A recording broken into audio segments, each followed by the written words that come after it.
landing beaches. So normally, if you guys see the blue, like the blue covering of the building being rebuilt out there, that's kind of where we typically are. So that up there is Tomaguchi Beach, where we would typically be.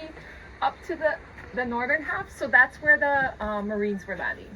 And then we're on the southern half. This is kind of near the southern end of where the Army was landing out here. So these would have been the landing beaches on the day of April 1st. So like I mentioned before, so the U.S. military is bombing quite heavily for about a week before. So a lot of Okinawans are hidden. And then the U.S. lands April 1st. So this is what it would have looked like. There was like 1,500 different landing vehicles and stuff out in the ocean on that day.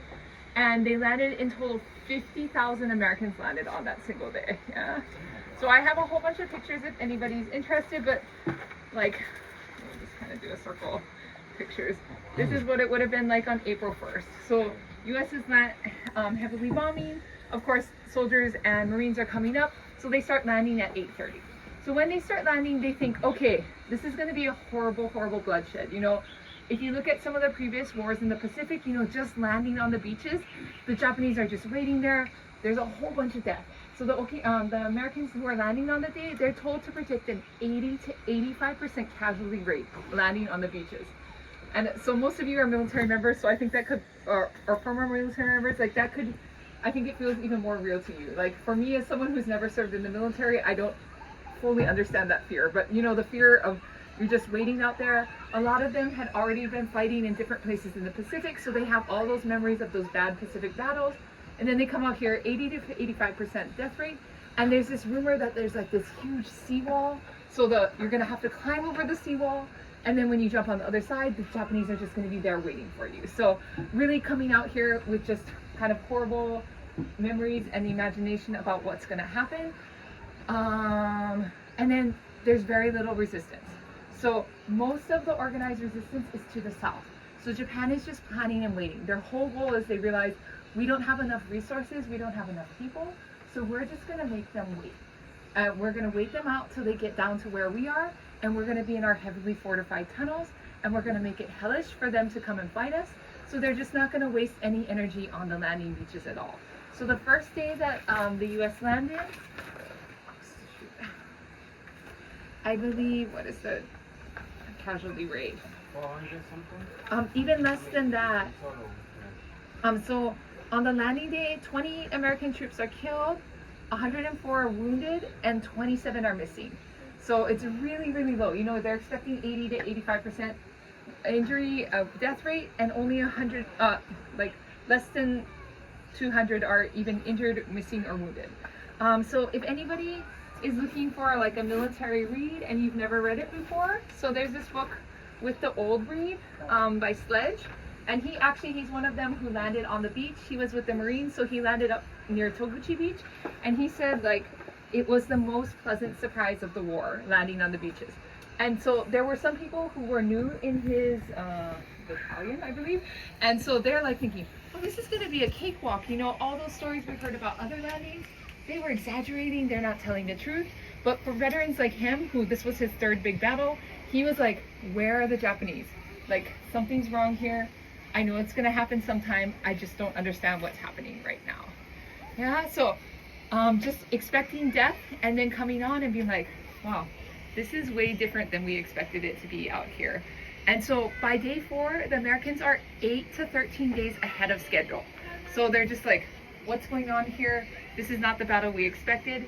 And it's only when they hit Kakazu Ridge, which is the one we're going to next, where things start getting a lot more serious, and they realize what Japan has been doing that whole time and why they didn't essentially waste their people, ammunition and things waiting for the beaches out here. Yeah? Anybody, any questions? So it's got like many beaches? What's this? So this one is called Sunabe Baba Beach.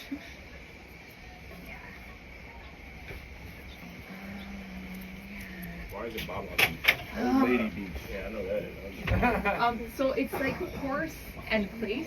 So it might. So sometimes Okinawa names, they just kind of put kanji to it, and it doesn't actually have a meaning. This could have been a place that horses were at, or it could be just it was Baba in the Okinawan language, and then they just kind of threw some kanji at it. Okay. Yeah, but I'm not sure which one in this Yeah, I case. know Baba is old lady. Yeah. Baba's old lady also, but the kanji here is horse place. Yeah. Okay. Yeah. Yeah. Let's see. Yeah, it's a whole hat. Do you guys offer any like Iwo classes? So I think you have to be like invited by the military to go up there. So I've been told because I'm a historian that like I might be able to go up, but I've Yeah. never tried at all. Yeah. It's a pretty cool place. Have you been? Yeah. I went when I was active duty here. We went there. It was pretty cool, but it was only a few hours because it's a 4-hour flight there and then 4 hours back. Okay. So it was, we could only spend a few hours, but it was really cool. Yeah, the landings at Iwo Jima were also similar to here because by that point Japan had realized it's not worth it wasting it on the beaches. So Iwo Jima and here had very similar landings where it's a quiet, kind of almost peaceful landing, and then the battles get hellish and horrible after that. So if you're reading anything about like the time, especially if you go up to Tomaguchi Beach area, so when they talk about the Hagushi beaches, that's where Toguchi Beach is up there. So that's Hagushi Beach. If you ever read about it, you can go visit it there. And if we were at Toguchi Beach, like we actually visit from this angle up here, you can climb up to the top of Toguchi Beach, and these rocks, I believe, are still out there. So you can still see them if you go up to Toguchi Beach. If you've ever been there, there's like playground equipment, and there's a staircase behind it, and you can go up and kind of see this view in a modern day sense. Yeah, so just extensive bombing, the military, just lots of tanks coming out here, and a lot of Okinawa American military discussions of it. Like they describe how beautiful Okinawa was at the time, just rolling farmlands. And then as the war got worse and worse, of course, it just turns into the hell that it was. Particularly, when they land, it's April, but if anybody's been here for over a year, in May, that's when rainy season comes, yeah? So mid-May to early June, just mud everywhere and just the horribleness of fighting in the mud. All they have is a poncho. They don't even have a raincoat, and they said the poncho was too hard to wear.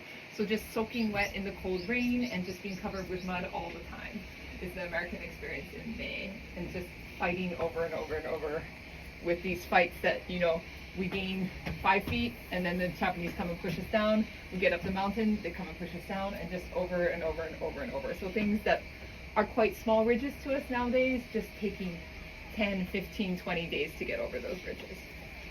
And then just having Okinawan civilians caught in the middle of that too, on top of things, yeah. Anybody, any other questions? Okay, so we'll walk over and look at the memorial really quick over there, and then we'll head back on the bus.